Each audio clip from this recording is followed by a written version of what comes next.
Hey, it's Jay from Pacific Northwest Sports. Hope you enjoy the newest podcast. If you ever want a wall like mine, please check out Green Gridiron. They're an amazing company capable of making any of the helmets you see or any helmet you can imagine. Their link is below and the QR code is right here. As always, you can check us out on any of our social medias. Enjoy! I'm here with Eric Solbakken.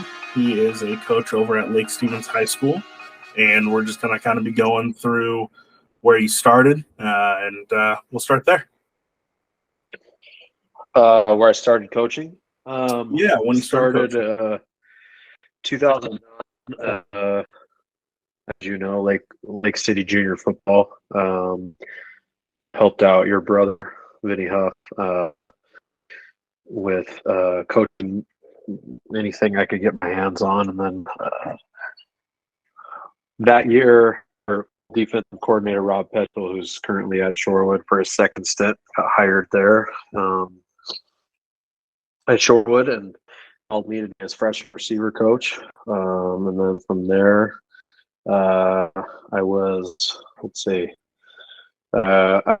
freshman defensive coordinator, I believe. And then I went on to be the varsity special teams coordinator at Shorewood, and then at some point became the varsity offensive coordinator, and then somewhere between was the freshman head coach, and then now at Lake Stevens started as a receiver coach, and moved to be the special teams coordinator, frosh coach, and then do just some travel things I got going, obligations. I stayed to be the frosh coach, and then helped out. That was my fourth year. I just finished, something like that. Fourth year I've just finished, I believe. Oh, wow. All right. So obviously we're at Lake Stevens, and you kind of came from Shorewood and Lake City Junior Football. So, what was that story of getting into coaching? How did all that start? What made you want to coach and kind of gave you that love of football? Good question. I think of this sometimes. And I think I just like helping people in general.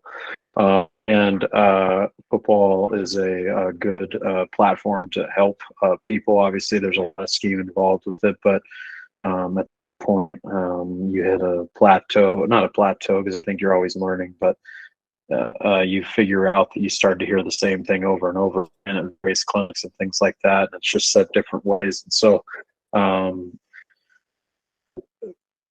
think at first start because I was competitive and still am, but I think that was the driving force of it. And then one year we went 0-10 and kind of had to sit back and evaluate why I was doing it, and come find out that if your identity is tied up in winning and losing, then you're going to be in a sad state of affairs. Because I've been 0-10, and of course last year we were fortunate to win the whole thing, and so both can feel very empty if you're attaching on to the wins and the losses. So long story made short, I think the kids and the staff, the people in the building, and the students in the building that aren't playing, I think that's kind of what my driving force is.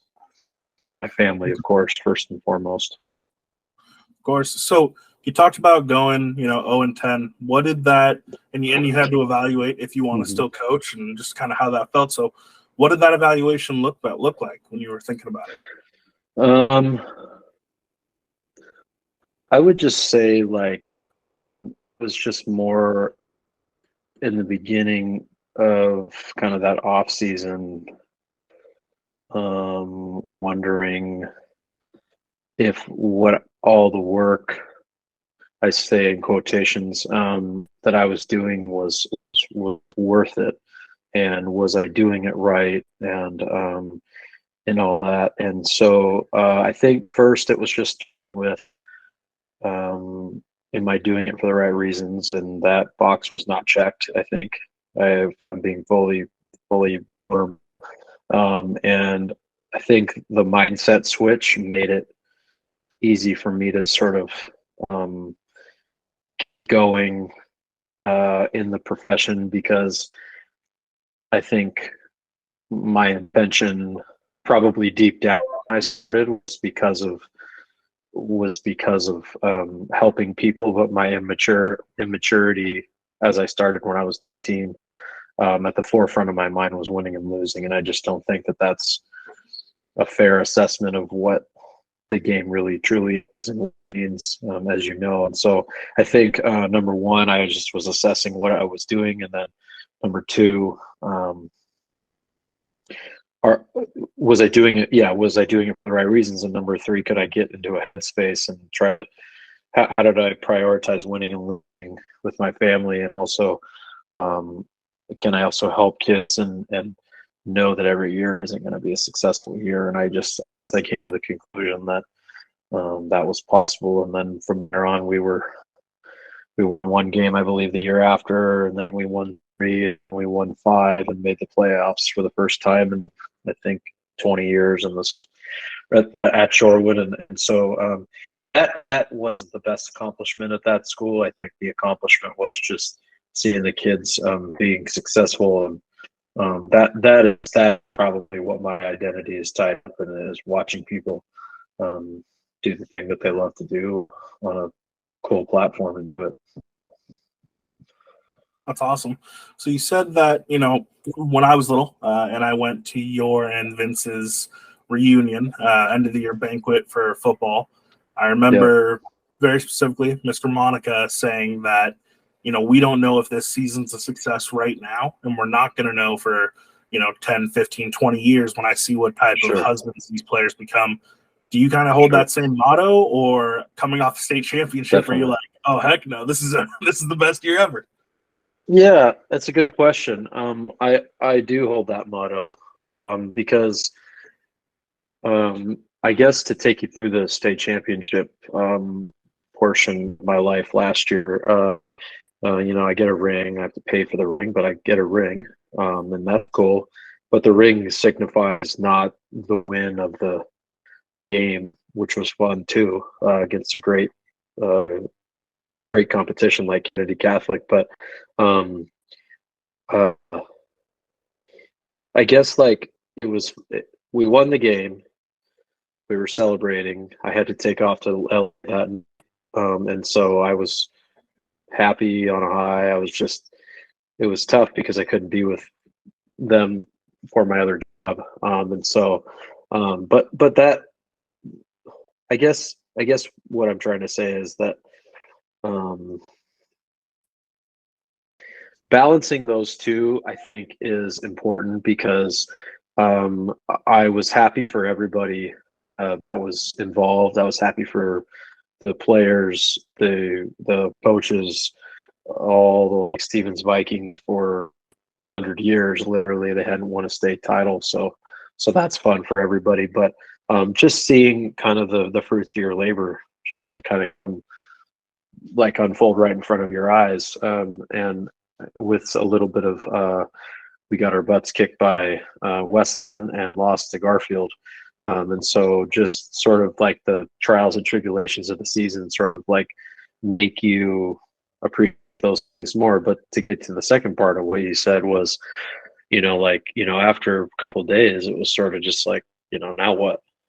I think it's kind of surreal in a lot of ways. You kind of walk around and people praise you. There's T-shirts all over the school now, and there's stickers around town, and we had a parade, and but all that stuff's not special unless you do it with people you love to do it with. That's the fun part about winning that state title. But to your point, and Coach Monica's point, no, if it's a successful year until 5, 10, 15, 20, maybe 30 years down the line.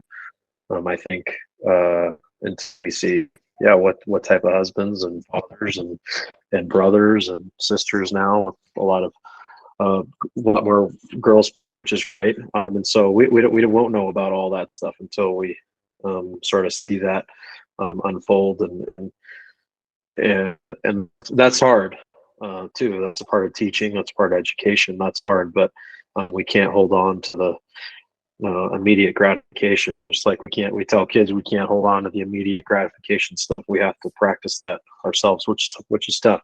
So Yeah, it's pretty interesting. So that's good to know that the mindset goes. So you just said, you win, and a couple of days later, you're like, well, now what? What's that like? What are those coaches meetings like? What's Lake Stevens looking forward to? How do you keep that same fire of like, I got to come back and keep going? yeah, I think you're kid centric, right? So like you think about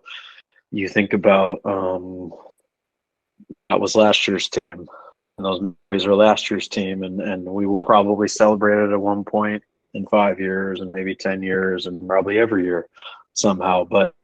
Um, but you have to put yourself in the mind frame of like there are new kids incoming to this new team, and these kids deserve the best experience that us as coaches can possibly give them. And that's where my head went after sort of sitting and reflecting and saying, well, now what do we do now? Well, we took some time off, and we start prepping for giving this batch of kids the best experience they can have. And so that again, I think that goes back to that sort of like, is this my identity or not? The game is not my identity. I think other things are my identity, but the game is what I like to do as a hobby. And but in terms of scheme and all that, but I take super serious the development of the kids and giving them everything I got, my energy and all that. Um, and I think what it's done is it keeps me grounded, coming home, playing with my kid, interacting with my wife and my family. I think there's times where it gets to me a little bit, but I think when I reflect about those times are when I'm letting the game get the best of me, and when I can I've proven that I can push it aside, like that 0 and 10 year, and be kid centric, and know that every decision I'm making is based off of kids. So That's amazing. So you said separating football from family a little bit kind of sounds like. So what's a situation in which, and we don't have to get too personal if you don't want to, but what's a situation in which you've noticed like, crap, this is getting a little too close, and how are you able to separate that away? that's a good question. When my wife is honest with me and telling me that it's getting a little bit too close, I don't think I'm perfect. I think I'm better than I was before. I certainly don't think I'm perfect, and so the honesty helps me. I don't do well with beating on the bush, or I need pretty direct sentiments, and if I don't appreciate it, and it's probably 9 times out of 10, I know it's right. I'll probably stew over it for a little while, and then I'll be fine. And so, but yeah, I think I can catch myself thinking about different schemes and different ways to run a post route, or different ways to pressure the QB, or different ways to organize the equipment room, and different ways to be better organized on my call sheet, and then so on and so forth. I think the thing that gets me lately, that has gotten me maybe taking the job home, so to speak, a little bit more than usual, is just parents and things. I love all the parent community a ton, but I am a people pleaser, and when I feel like I've disappointed somebody, it bugs me. And so finding a way to put that aside, and again, going back to, are the decisions that I'm making kid centric, keeping in mind my job is to prepare them to the kids, that is to prepare the kids and to look out for the program, and to make sure these kids have a competitive spirit about that, that allows them to go out and compete at a high level, but also I guess like yeah, it's all about relationships. It's all about other people and things. The results it is a results-based situation here, and so I'd be doing Tom Try and Eric Dinwiddie on the varsity staff a disservice if I wasn't breeding them to be highly competitive individuals. But you also can be competitive and be a good person at the same time. So I guess backtracking a little bit, when I get the most, I mean, I guess like when I take it home the most, I feel like I've disappointed a parent or something like that, and I have to do a better job of putting that aside and just being myself and things like that. So it's good detail. So going about, now you're on to next year and you're looking at stuff. What have you guys gone in and had your first team meetings yet, or decided kind of this is how we're going to go into the year? What's that look like? Yeah, we just finished spring practice. We had the weight room from January to February.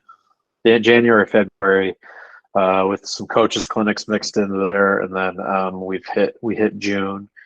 Freshmen and varsity JV athletes practiced for about 8 days. We went over to Eastern Washington camp, and we're at a point where we feel like we have some good evaluation that has happened with the kids, and where we sit morale wise, where we sit culture wise, who's friends with who, and what sort of games will be our identity. Of course, it's going to be a little bit different with Jade Lamar gone.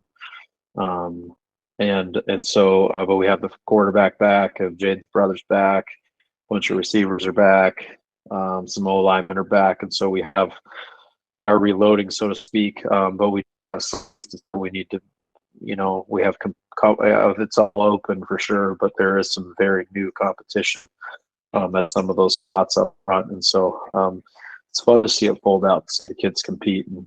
But yeah, so right now we're just sort of in an evaluation phase of the season is the off season weightlifting. We'll have a passing tournament at Lakewood, and then we'll take time off, and then start up second or third week of August. So yeah, are you going to be at that passing tournament over in Lakewood? Yeah, be there. Yep.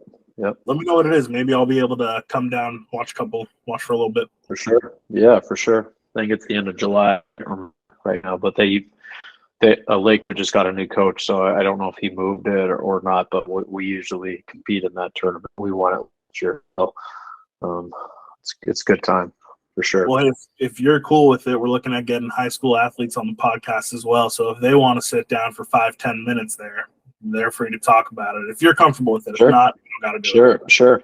Ultimately, it's up to them. And so, yeah, whatever. It's really up to Try and up to them and all that. So, yeah, I'm above me. So.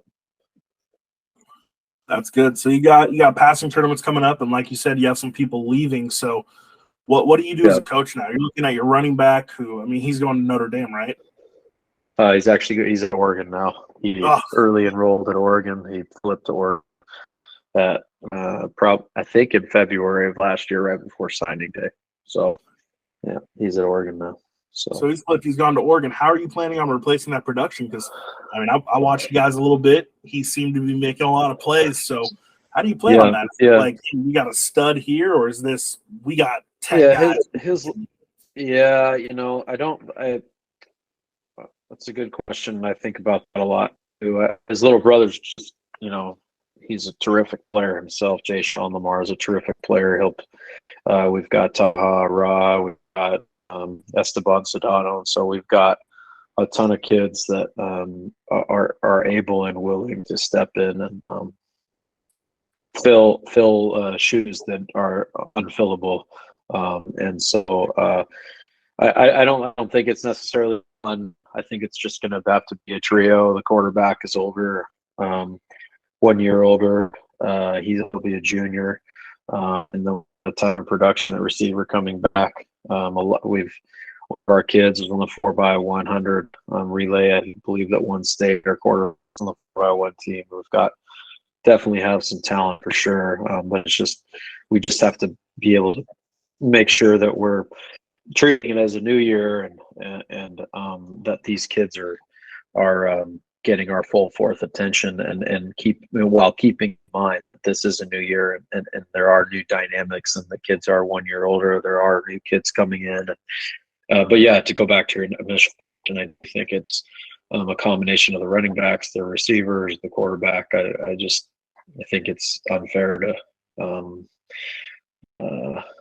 to expect that same production out of the next guy that gets the bulk of the carries and the catches out of the backfield. So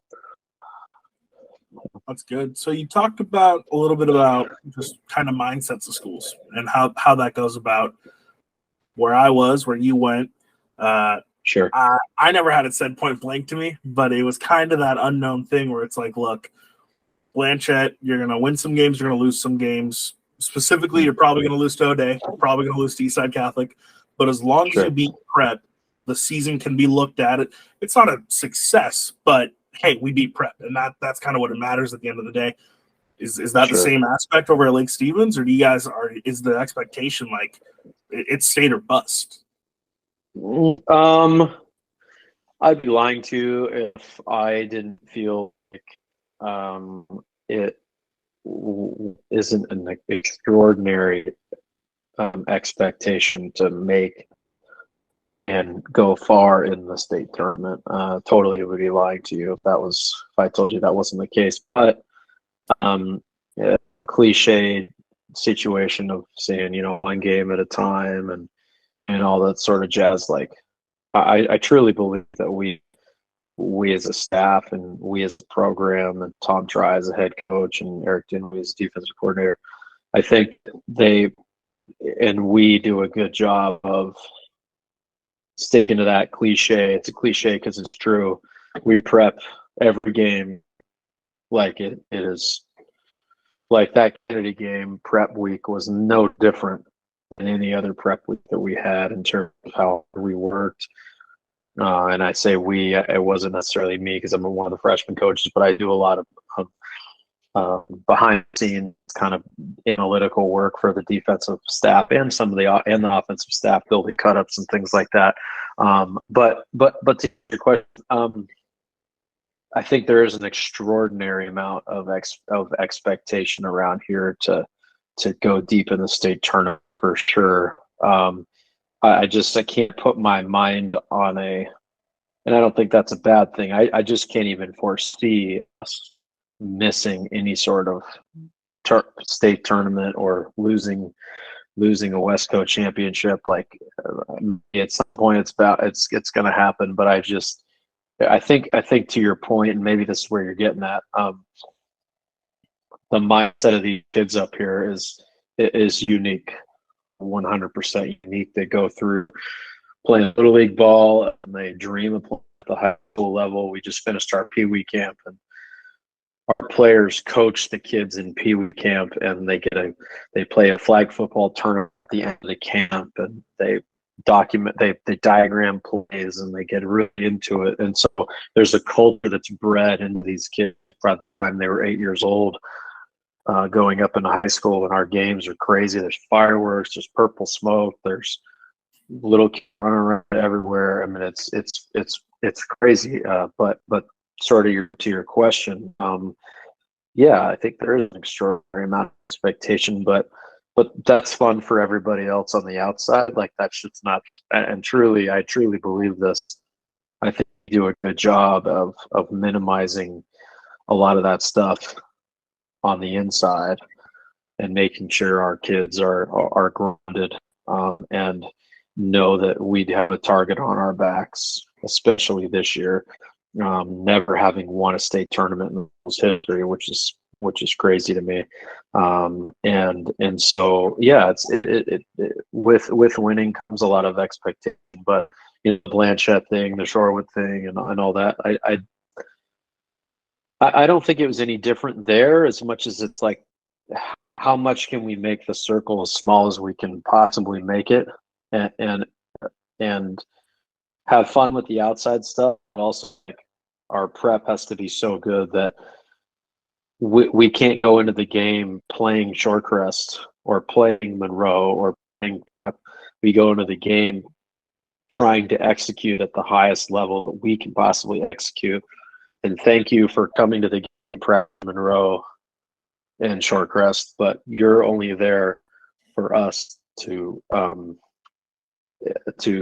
for us to execute our stuff, and thank you for the challenge of trying to execute it at a higher level. It's a very much that invisible opponent thing. I don't think that invisible opponent thing is necessarily a thing. I think that if the opponent is there to get us better at our craft, we're not going to play the opponent. And so I think that's a really important mindset to have when you're going into to play games. Whether I do a good job at dictating to the kids, I don't know. But that's how I feel. Of course, that can get the best of you sometimes. But back to your original point, that's precisely kind of what we try to do up here for sure. So you just kind of hit on it, but it sounds like, when I played with Coach Mall, I'm sure you know him, but he always talks at practice and always talked about opponent X. And he said, it doesn't matter who you're playing against. This is opponent X. But then, contrary to that, my senior year, I had Kyle Moore, and, he didn't – I would say he didn't necessarily say opponent X. It was that, no, we're not playing opponent X. We're playing Kennedy. We're playing O'Day. You want to know who your competition is. So, it kind of sounds like you go on the opponent X side, but how do you tell your kids, like, hey, this game's a little bit bigger. We're playing it's playoffs, so obviously I need you to give 100% on every snap. But if you can give me that extra 10 here, that really helps. Sure. How do you convey that without getting them too hyped up? Sure. I don't. I think about this question a lot, and a light bulb went off for me a couple years ago when I was at my other jobs, kind of standing around some people that have studied this stuff. A guy named Michael Gervais was kind of very close by. He's got a podcast, great dude. And I asked him that question, and his answer was the faceless opponent is certainly a thing, but you have to take the mindset of they're there to get you better. So it's you're focused on yourself, but they have these certain skill levels. He didn't say this, but that's how I interpreted it. They have these certain skill levels across all 11 players on the field, and it's your job to find those matchups to execute at a higher level than the person across from you. And to your point, I think you kind of dipped your toe into the where it becomes scary isn't the right word, but it becomes I don't know, maybe scary is the right word, where you're saying, okay, against Rep and Blanchette and Jackson and Glacier play, you should be giving your fullest effort in every single one of those games. But I think the trick is Jackson's the same as Glacier Peak. Glacier Peak's the same as Jackson. Blanchette's the same as Prep. Prep's the same as it's got to be that significance of the game cannot take over your mind. I think what has to occupy your mind is you study the person across from you. That a person across from you does X, Y, and Z really well, and they do X, Y, and then they do three other skills not so well. Of course, I think inevitably you're going to have to test those three skills that they do well, but those three skills that they don't do well, you're going to have to take advantage of that, because that's also, if you want to take a step back, that's also life in general. I mean, that's competing in general. Is you're not competing a person from across from you. That person's making you better so that you can be a better person in general. And football is just sort of a microcosm of that. If I'm a receiver going up against, and I'm myself, and I'm going up against Richard Sherman, of course I've got a tall task in front of me. But that doesn't mean you try. It's almost like, if I make a big deal if that's Richard Sherman, okay, then it's obvious we're talking from the outside perspective. If I make it a big deal that that's a player that is great at covering the go ball and covering in man coverage and great at covering in zone, maybe we got to figure out a way to attack his weakness, which is double moves, but also at some point we might have to go after him and just a straight go ball and see if we can test him. And maybe I am underestimating him a little bit. So again, kind of a roundabout way of saying, like, I think it's dangerous territory to go down low. And against Prep, go 110%. Against Jackson, go 100, and then flip to Kennedy and go 120. I mean, I guess I'm also saying I've seen it. I've seen both mindsets, and the opposite does not work. I think we do a good job of shrinking our bubble here, and it is about us, and we talk about that it's about us. And I think when we find ourselves slipping, which we did against Garfield and Westland last year, it wasn't about us. It was about them. It was about their fantastic court. It was about how big Westland was and how fast they were. And it wasn't about us. Maybe they beat us, but it's not about them beating us. It's about us executing at the highest level we know that we can and that is possible. And so if you grab yourself the process of the game and not the result of the game too, I think that's also important. So that's awesome. So let's talk about Garfield for a quick second.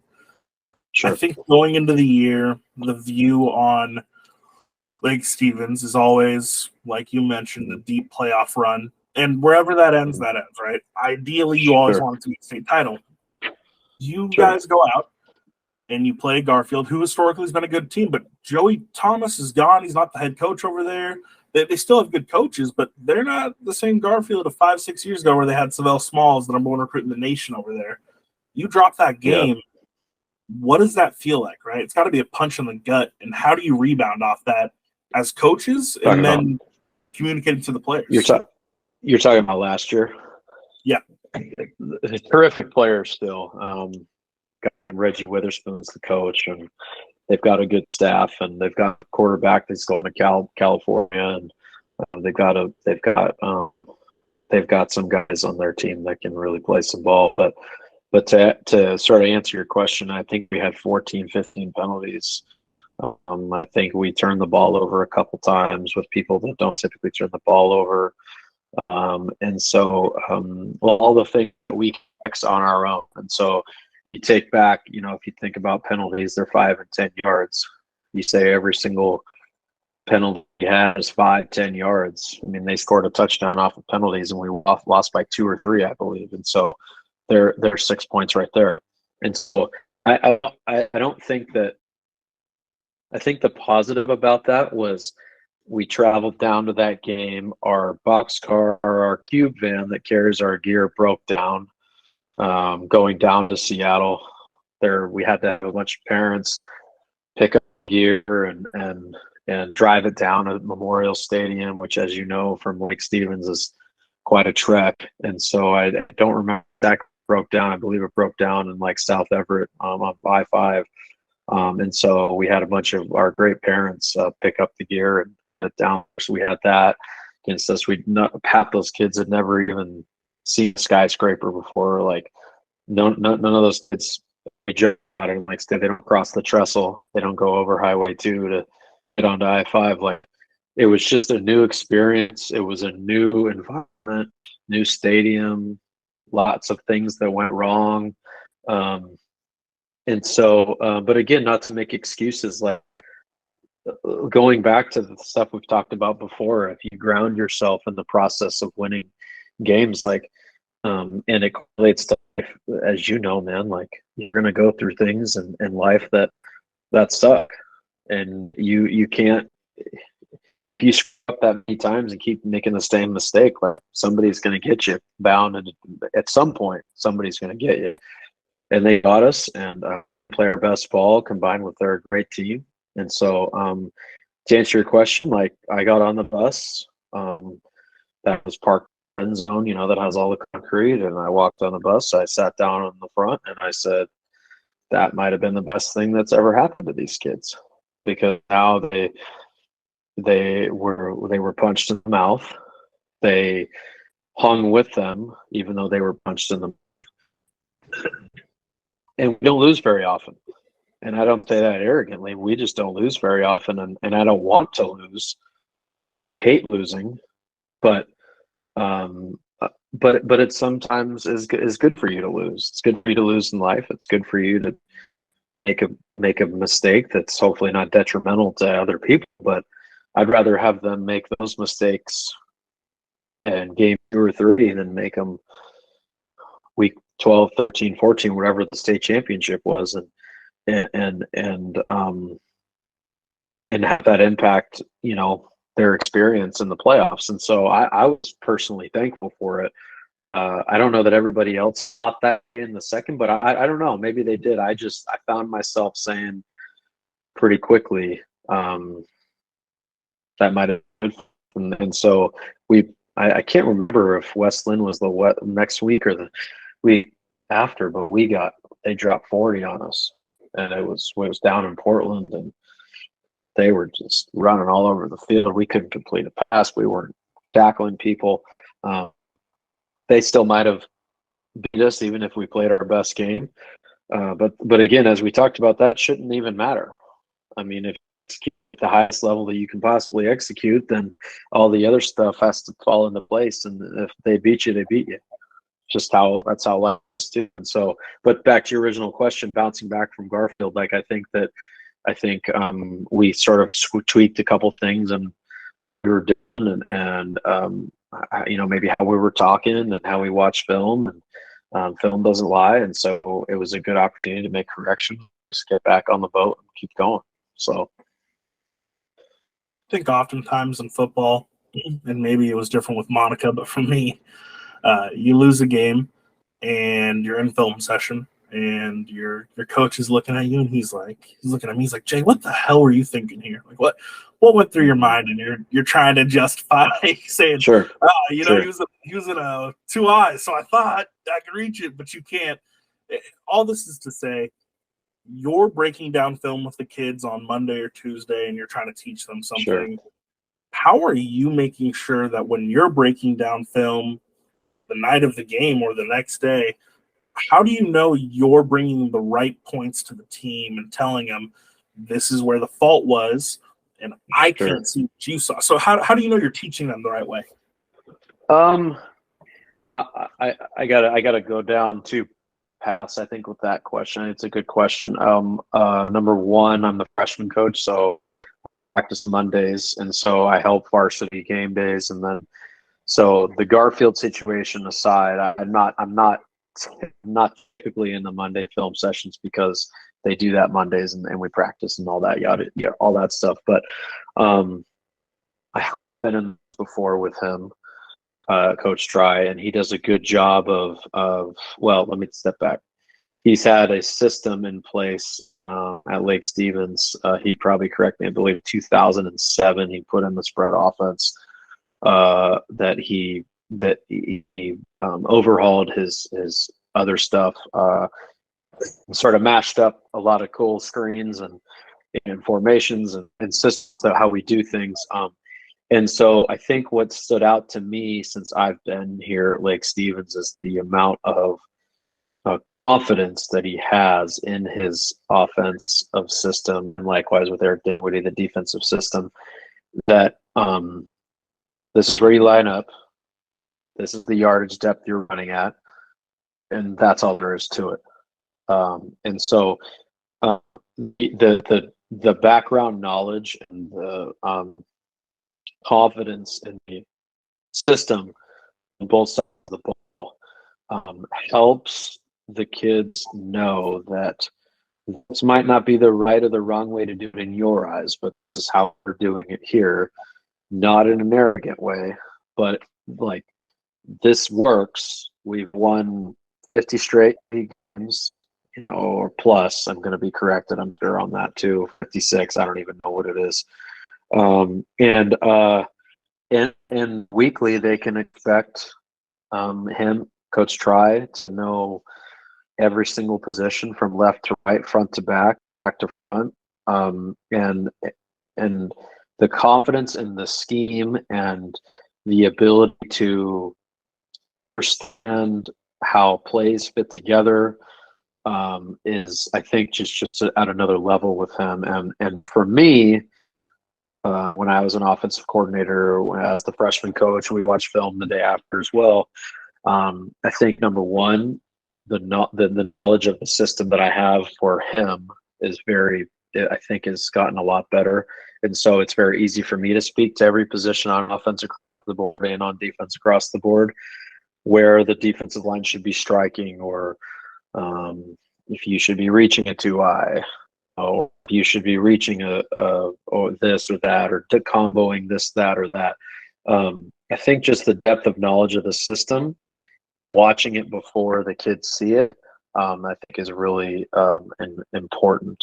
And also, and you can't absolutely every single tiny little thing. That's why you have assistant coaches. And so everybody watches it, and then you kind of talk about it, and then you go in film session. And we do it in our wrestling room at Cavallero, and I have a clicker, and I ask them questions and me questions, and it's very collaborative.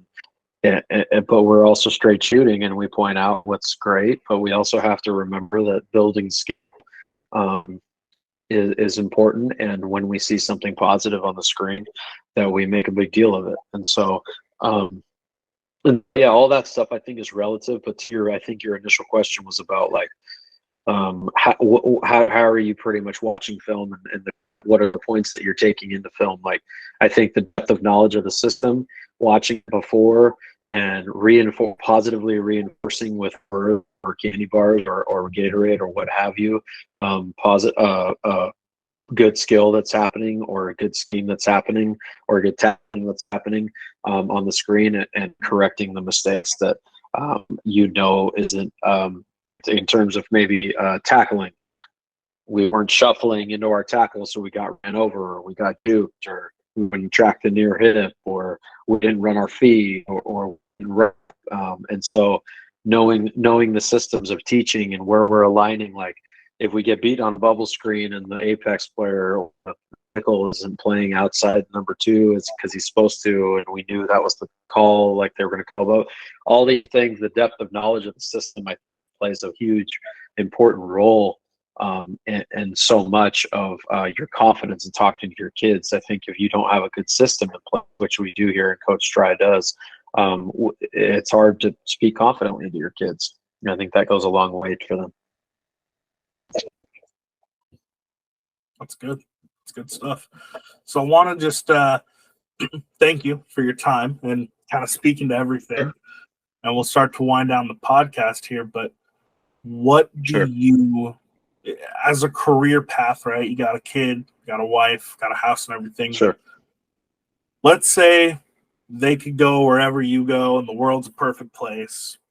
What do you want to see your career? What would be your goal personally in the next 10 to 15 years? Where do you see yourself? What do you see yourself doing?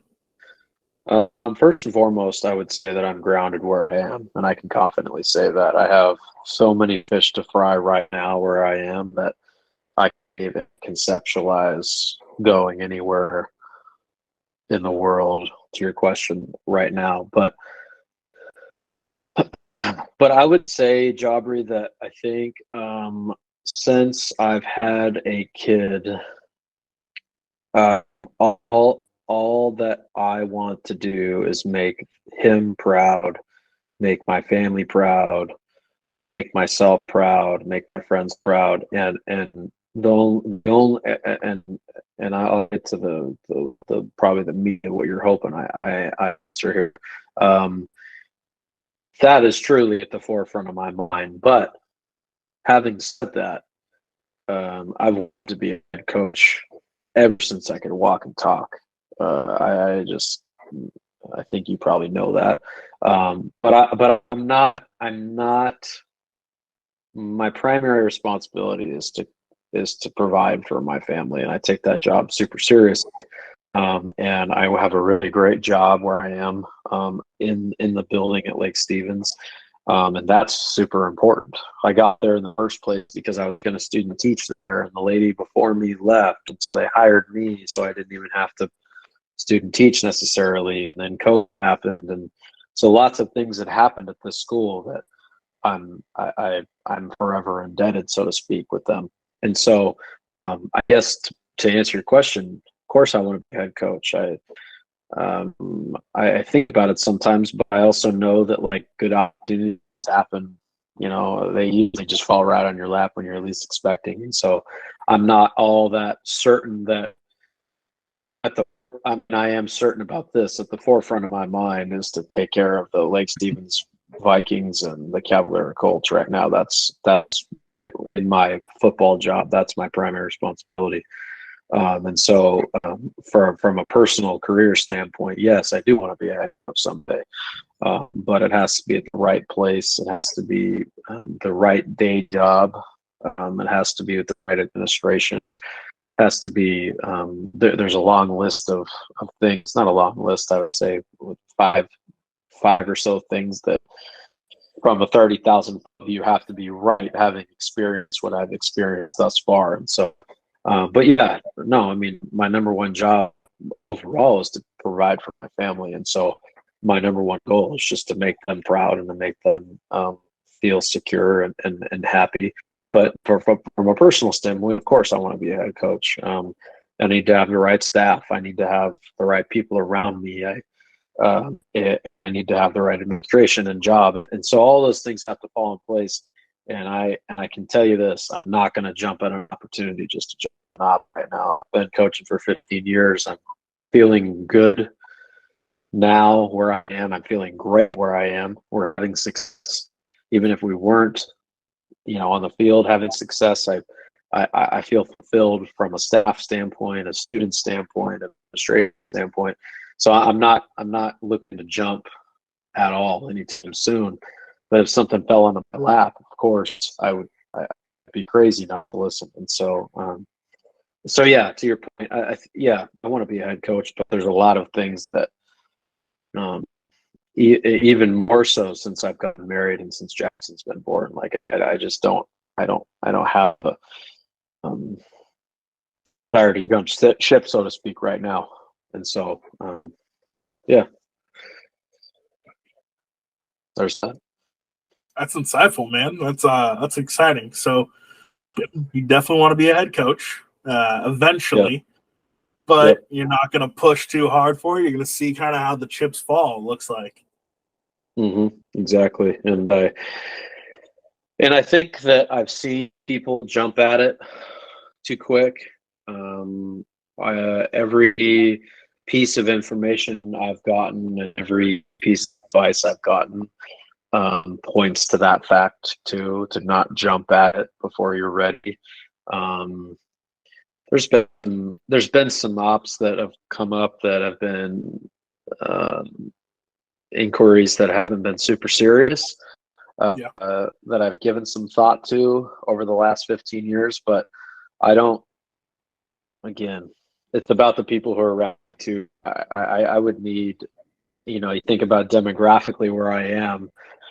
Your brother is in Eastern Washington. He'd be the first person I'd call, but I need to sit 5, 6, probably 3 to 5 to 6 people that I can bring with me, that I can trust, that'll tell me the truth, that know the things that I want to teach, and really be the best people that I can possibly bring on for the players to look up to and to have good role models for them. And that's all important to me too. And so if there was something demographically close, which is this where I guess I'm saying that because my circle is Snohomish and King County. So if I got an Eastern Washington job, place in Eastern Washington or what have you, I mean, coaches are hard to come by. And so I would need people close by that I would, that I can trust. And so I guess like it's either part of anywhere in the world. Of course, if I went to Eastern Washington, the first person I call is your brother, and then I don't know what I would do after that. I just don't have I know what I would do here. I don't really want to get into that so much, but I don't know. My radius is so far, and I do feel like I have contacts, but it would be easiest if it was Snohomish, King County, or Pierce County or something close. And so, but I am up in Snohomish County, so the no-brainer would be somewhere around here. But again, don't want to push it too much. So, No, I totally get that, and I think at all levels. Players want to see coaches that are happy where they are. So it's easy when you're like, hey, I'm gung ho for this place. I have nowhere I'd rather be. Sure. And that's easy. That can be lip service for other people too. And I might add too, if an op did come open at some point, it would be extremely difficult to leave where I am. Not even from a coaching staff standpoint, which is part of it, but people that I work with are great. The kids are great. The administration I'm happy with, and so I'm not in a place where I feel the need to go somewhere. Like I'm good where I am, and I feel fulfilled where I am, and I still feel challenged somewhat where I am. So yeah, to your point, like I think you can probably see it if you come out and watch on the field or in the hallways or in film or what have you. I do care about what I'm doing right now, and when I don't feel like that, I think it's time to probably move on. But I haven't even felt an ounce of that. So I know every time you say 15 years coaching, I shake my head a little bit. I think I forget how much older you and Vince are than me. So I'm like, oh, holy crap, like 15 years is a long time, man. Yeah, I mean, I was 18 when I started in 2023. I mean, I think it's 14 or 15 years now. And the guys I've been with, I get the years of experience. They talk about it, and then I hear like 20, and wow, that's not that far away. And that seems like an eternity from when I started. I was like, am I going to make this long? I can't even believe I've made it 10 years. I can't even believe I made it 10 years. And it sure has been fun, man. But I'll tell you what, I think to do it right, you got to have the energy. You got to take care of yourself. You got to watch out for yourself, your mental health, physical health, your emotional stability, all that stuff like is so important to your success that if you feel getting burnt out, I don't think it's a bad thing to take a break, or I don't think it's a bad thing to step back and do that. And so start my master's next fall, and so opening up more doors, and there is life after football. I would at some point for me too, like, but I'm not ready for that to be the case yet. So let's talk about Eason's, the Easons up there in Lake Stevens. Obviously, Jacob was a super good quarterback over there. And from what I've heard, they're still pretty involved in that program, and a lot of players come back and are still involved in terms of appreciation and all that. How do you keep the heads on the players? And you're like, look, he's another dude. Like, he's not some god. I mean, I think they could look at him like that, but how do you make sure they're keeping that level head? Well, Jacob's come back once or twice. I don't know Jacob super personally. I've only, just because of my Seahawks stuff and connection and all that, I met him through that. Our class to practice one day, and we talked a long time. And he was super proud that we were there, and he led for sure in the town. But I think what actually keeps kids grounded, so to speak, because what was your question, is that he played there growing up. He is just a normal dude. He doesn't off-put any sort of like egotistical vibes or anything. He's the first one to mentor a young kid, I would imagine, that comes across his face. And so but yeah, he's come to practice. He's just a dude. His dad's just a normal dude from what I hear. And so, but again, I don't know him very well.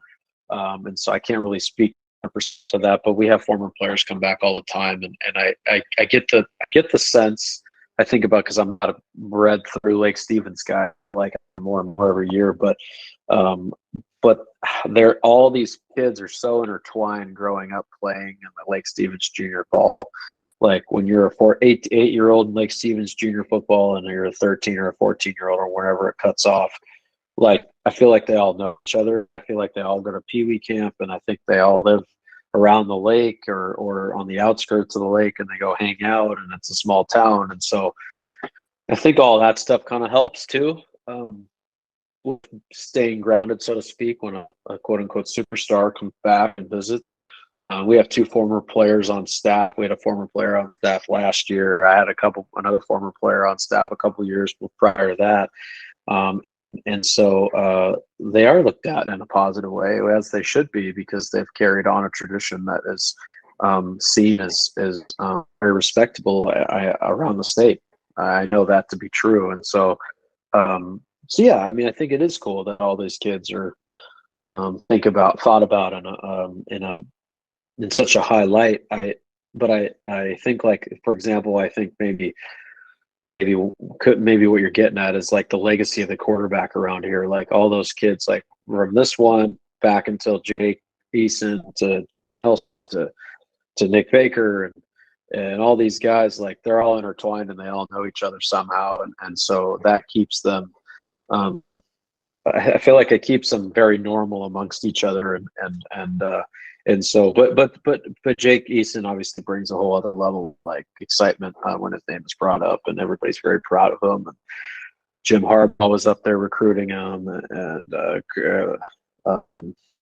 Mark Richt was up there recruiting, going to his basketball game. You know, there's all sorts of people that visited that school from the SEC that I guess, like, I don't, as much success as we've had, I think that's probably the most recruited kid that has come out of there. And so it's exciting, and right, so he should have the praise. But again, all amongst their peers and themselves, they're certainly looked at in a very normal fashion, for sure. Yeah, I mean, I think it's so impressive to watch Lake Stevens from the outside in. And just kind of getting a glimpse into everything and how well you guys do keeping it in that bubble. Now, for you and I know both of us know exactly what we're talking about when we talk about that bubble. And I think a big part of that is also just knowing you. But if you had to define to people who are listening, or maybe a coach who's trying to get an idea, what do you define the bubble as? Do you mean like can you say again what you mean? Like, you're talking about, like, how do I keep it? How do we keep it a close culture, or what do you mean? What is the bubble, right? So for me, the bubble is a good culture and making sure that, like, this guy who's, a fourth string wide receiver, whoever it may be, is still a really close person I can text. What do you define the bubble as? Sure. I think maybe when you said that, it makes me think of our culture at Lake Stevens on our team. And I think that as a coaching staff, we have to model that everybody is important on the team, whether you're getting the majority of the snaps or not.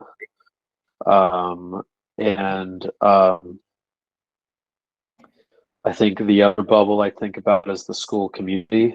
I think that we're a big school, and I think that people in the school support us, and we have to present a good product on the field. But we also have to do our part in the classroom and behavior-wise and attendance-wise, and then in the community, there's people that the community attend our practices and watch on a daily.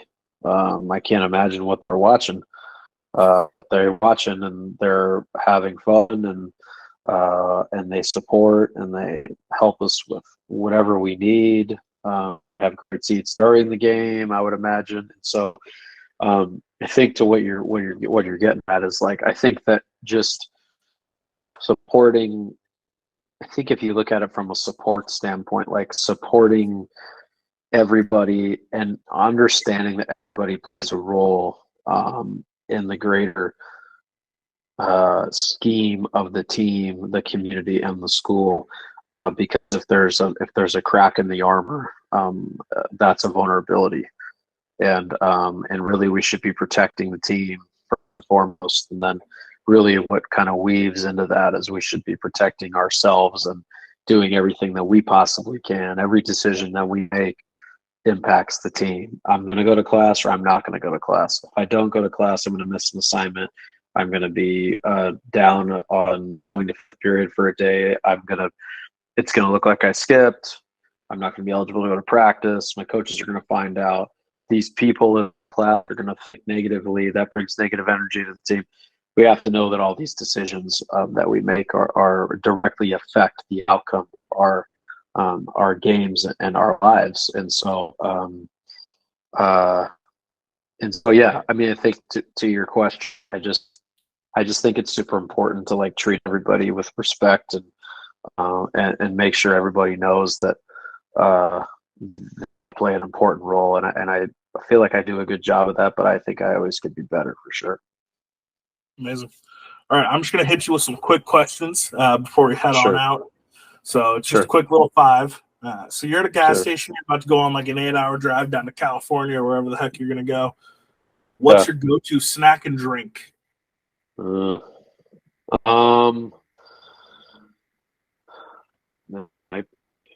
the first thing that I see when I walk into a gas station, I'll probably grab that, and the very first drink that I'll grab that and get out of there. It's no time to waste. But if I had to choose, I'm probably a pretzel guy, and I'm a gallon water guy. Okay. Probably what type boring, of water? probably What brand are you going? No, if it was flavored water, I used to love vitamin water, but those white vitamin waters, I can't find them anymore. So I have a gallon jug of water. I'd probably try to not spend the money in the gas station. All right. Number 2, what's your favorite football player of all time? It can be high school, Little League. I mean, I'm sure it was me in Little League because, I was great. Yeah, other than you in Little League. Yeah. Other than you. College or the NFL? Who's your favorite? Favorite?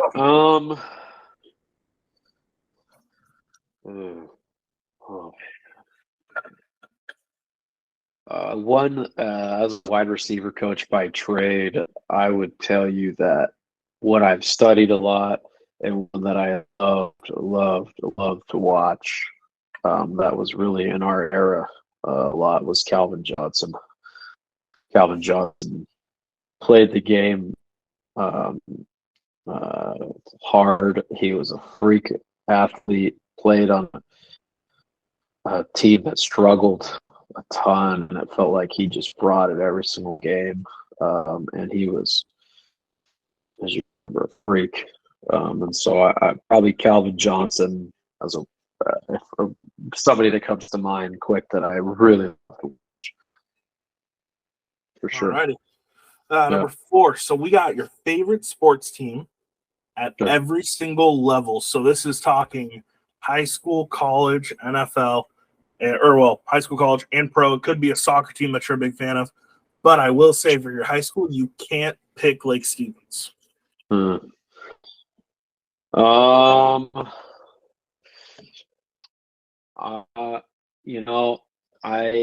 am a big Blanchette Bears fan still for those guys over there that are coaching. John, Willie, and Dom are great guys, and I know they run a great program, and so I would say the Blanchette Bears for sure. College. I've been going to Husky games since I was 5 years old, so that's a slam dunk, no brainer. And then other than the we'll pick the Seahawks. I'm just a Mariner fan through and through, and I talk about letting sports bug me, but it bugs me when the Mariners lose, and they lose a lot these days. So it just alters my mood for a short time when the Mariners lose, for sure.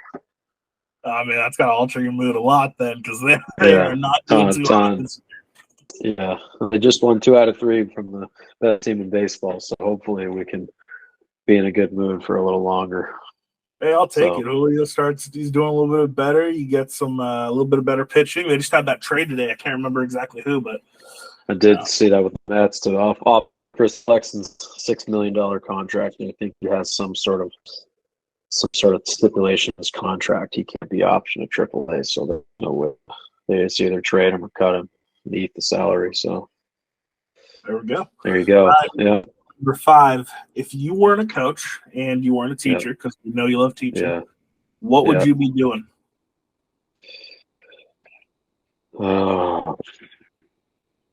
What am I qualified to do, or if I could get any qualification? If you could get any qualification, what would you be doing? Thanks for that, Al. I would say, oh, that's a great question.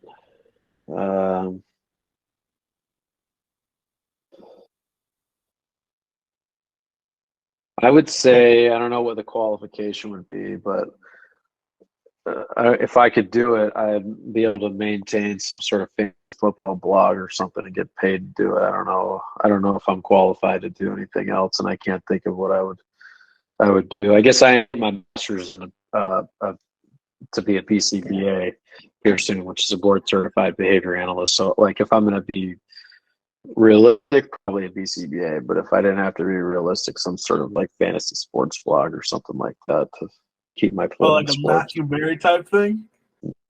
It'd be awesome. That is the dream. Yeah. Yeah. So what you looking forward to next year for Lake Stevens football? Well, what are you thinking? What's the goal? Obviously, you can't say win a championship, but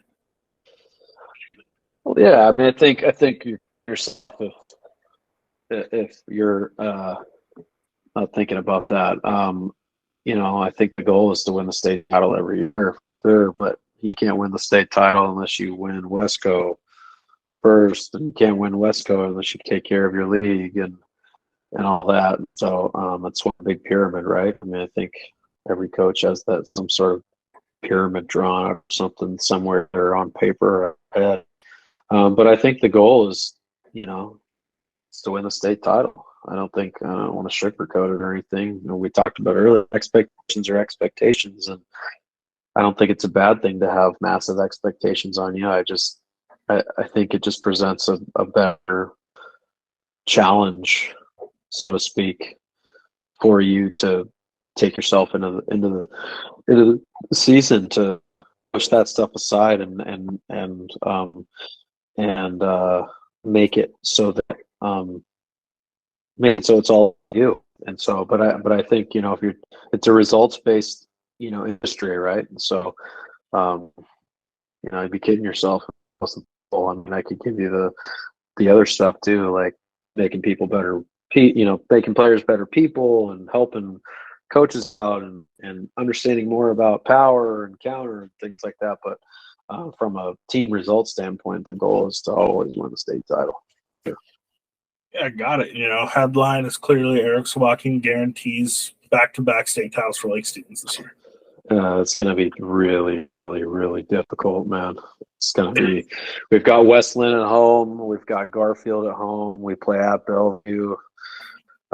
We're at East Lake. We've got a good, tough league still, Glacier Peak and those teams. And so, man, it's going to be tough. It's going to be tough. It always is tough, but it's going to be tough, and that's what I'm excited for. I mean, I don't want it to be easy. Like, if it was easy, I feel like everybody would do it. It would be just like not very fun, and so it's fun because it's tough, and I fully expect to have some trials and tribulations, but that's okay. That's what makes it fun, for sure. Who's 3 players people should listen out for next year? On our team? Yeah. I'll give you one obvious one, Jay Sean Lamar. Another obvious one, Patton, our quarterback. And then I'll give you a not so obvious one.